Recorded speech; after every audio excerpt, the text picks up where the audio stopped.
Hi കൂട്ടുകാരെ, നമുക്കിന്നൊരു കഥ വായിച്ചു പഠിച്ചാലോ? കഥയുടെ പേര് ചിക്കു അണ്ണാന്റെ ബുദ്ധി.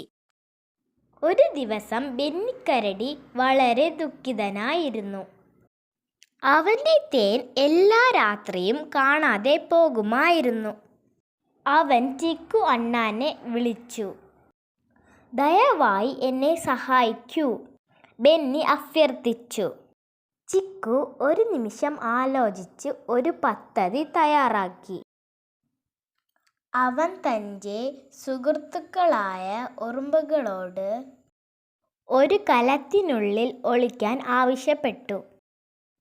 പിന്നെ അവൻ കലം പുറത്തു വച്ചിട്ട് അല്പം തേൻ അതിൻ്റെ അരികിൽ നിലത്ത് ഒഴിച്ചു. അതിനുശേഷം അവൻ ഒരു മരത്തിൻ്റെ പിന്നിൽ ഒളിച്ചു. താമസിയാതെ 2 കുരങ്ങുകൾ അവിടേക്ക് വന്നു. അവർ വെളിയിൽ ഇരുന്ന കലത്തെ കണ്ടു. നമുക്ക് കലത്തിലെ മുഴുവൻ തേനും എടുക്കാം, ഒരാൾ പറഞ്ഞു. അവർ കലം തുറന്ന ഉടനെ ഉറുമ്പുകൾ അവരുടെ ദേഹത്ത് കയറാൻ തുടങ്ങി. അവർ ഭയന്ന് നിലവിളിച്ചു.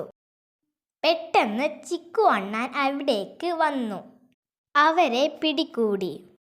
അവർ ചിക്കു അണ്ണാനോട് ക്ഷമ ചോദിച്ചു.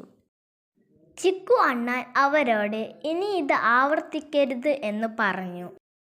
നിങ്ങൾക്കു വേണമെങ്കിൽ ചോദിച്ചു വാങ്ങുക, ചിക്കു അണ്ണാൻ പറഞ്ഞു.